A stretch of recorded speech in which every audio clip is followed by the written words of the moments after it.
देवी गंगा ने क्यों एक एक करके अपनी सभी संतानों को नदी में बहाया। गंगा और शांतनु की कहानी बहुत पुरानी बात है। शांतनु नाम के एक राजा हस्तिनापुर में राज्य करते थे। उन्हें शिकार खेलना अति प्रिय था।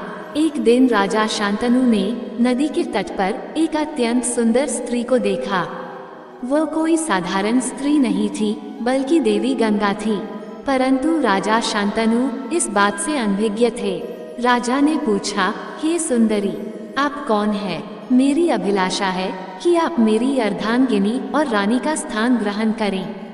मैं अपनी संपूर्ण संपत्ति और राज्य आपको दे दूंगा। देवी गंगा ने अपनी आंखें नीचे झुका ली और उत्तर दिया, राजन, यदि आप मुझसे विवाह करना चाहते हैं तो आपको वही स्वीकार करना होगा जो मैं चाहूंगी। राजा ने उत्तर में कहा, आप जो भी कहें वो मुझे स्वीकार होगा। गंगा ने कहा, इससे पूर्व कि आप मुझसे सहमत हो, कृपया मेरी बात सुन ले, तभी मैं आपकी पत्नी का स्थान ग्रहण कर सकती हूँ। आप और आपके दरबार में कोई भी ये प्रश्न कभी नहीं करेंगे कि मैं कौन हूँ और कहाँ से आई हूँ। मैं अपनी इच्छा अनुसार किसी भी कार्य को करूँ, इसकी अनुमति मुझे देनी होगी, चाहे वह कार्य आपकी दृष्टि में उचित हो या अनुचित।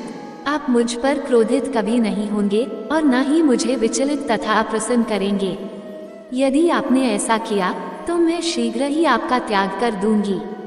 राजा शांतनु तुरंत सभी बातों से सहमत हो गए और उनका विवाह हो गया और वह सुखी जीवन भी व्यतीत करने लगे।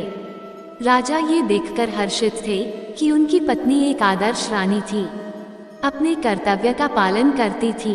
कुछ वर्षों के पश्चात उनकी पहली संतान का जन्म हुआ।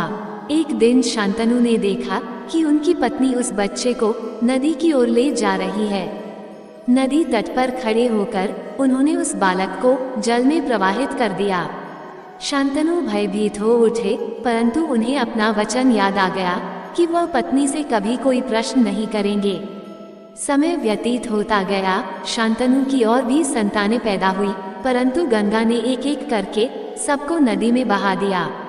जब 8वीं संतान का जन्म हुआ तब गंगा उसे भी नदी की ओर ले गई, परंतु इस बार शांतनु के धैर्य की सीमा टूट गई और वह चिल्लाए, रुको गंगा, रुक जाओ। ये कहते हुए उन्होंने रानी के सामने हाथ फैलाकर उस बच्चे को नदी में ना फेंकने की भीख मांगी। शांतनु अधीर होकर बोले, तुम हर बार हमारे बच्चे को नदी में क्यों फेंक देती हो? रानी ने उत्तर दिया, राजन, आपने वचन दिया था कि आप मुझसे कभी किसी प्रकार का प्रश्न नहीं पूछेंगे। आपने वचन भंग किया है, इसलिए मुझे आपको छोड़कर जाना होगा। मैं गंगा हूँ, देवी गंगा। राजा ने आश्चर्यचकित होकर पूछा, आप यहाँ कैसे आई?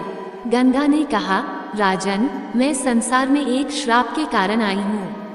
वशिष्ठ ने अष्टवसुओं के उत्पात से क्रोधित होकर उन्हें मृत्यु लोक में मनुष्य योनि में जन्म लेने का श्राप दिया था।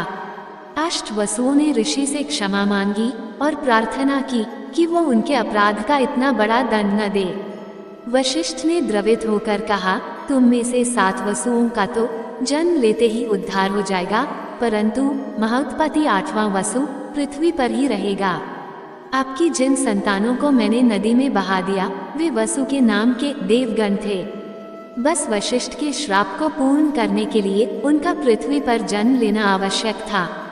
उन्हें सिर्फ मुक्त करने के लिए ही मैंने इस संसार में आकर आपसे विवाह किया और उन्हें जन्म दिया।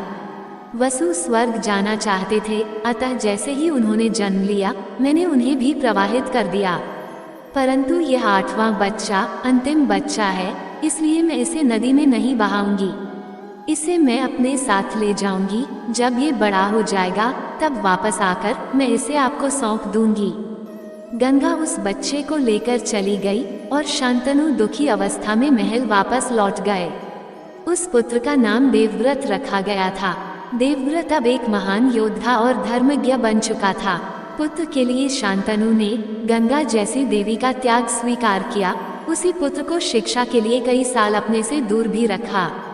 इसी देवव्रत ने अपने पिता शांतनु का विवाह सत्यवती से करवाने के लिए आजीवन अविवाहित रहने की भीषण प्रतिज्ञा की थी।